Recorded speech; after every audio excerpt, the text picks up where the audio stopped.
Hello friends, आज हम बनाएंगे बहुत चटपटा स्नैक ब्रेड चीज़ पिज़्ज़ा।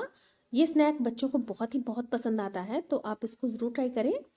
इसको बनाने के लिए यहाँ पर मैं सबसे पहले तवे के ऊपर इस तरीके से बटर को मेल्ट कर दूंगी। और जब हमारा बटर अच्छे से मेल्ट हो जाए तो इसके ऊपर रख देंगे ब्रेड का एक स्लाइस। आप कोई सी भी ब्रेड ले सकते हैं, वाइट ब्रेड, ब्राउन ब्रेड या मल्टीग्रेन ब्रेड, कोई सी भी ले लें। और इसको हम 1 से 2 मिनट के लिए लो फ्लेम पर इस तरीके से एक साइड से पका लेंगे और दूसरी साइड से भी हम इसको इसी तरीके से लो फ्लेम पर 1 से 2 मिनट के लिए पका लेंगे ताकि थोड़ा सा क्रिस्प हो जाए। तो ये देखिए, ये हो चुका है। इसके ऊपर अब हम पिज्ज़ा सॉस को स्प्रेड कर देंगे इस तरीके से। अगर आपके पास पिज़्ज़ा सॉस ना हो तो आप केचप, चिली सॉस और रेड चिली फ्लेक्स को ऐड करके पिज़्ज़ा सॉस बना सकते हैं। इसके ऊपर स्प्रेड कर देंगे मिक्स्ड हर्ब्स। आप इसके ऊपर पिज़्ज़ा सीजनिंग भी डाल सकते हैं। इसके बाद इसके ऊपर डालेंगे चिली फ्लेक्स। आप इसके ऊपर डालेंगे अपनी पसंद की कोई सी भी सब्जी ऐड कर दें इसके ऊपर। तो मैं यहाँ पर लूँगी स्लाइस्ड अनियंस। इस तरीके से सारी की सारी ब्रेड के ऊपर हम स्लाइस्ड अनियंस को स्प्रेड कर देंगे। और इसके बाद मैं डालूंगी स्लाइस्ड टमाटोज।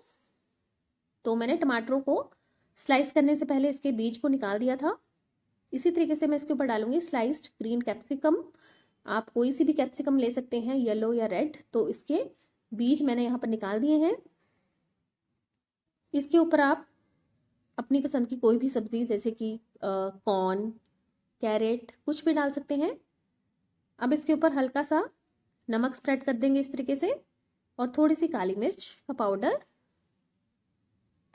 इसके ऊपर डाल देंगे ग्रेटेड चीज़। तो अच्छे तरीके से इसके ऊपर आप चीज़ को स्प्रेड कर दें इस तरीके से।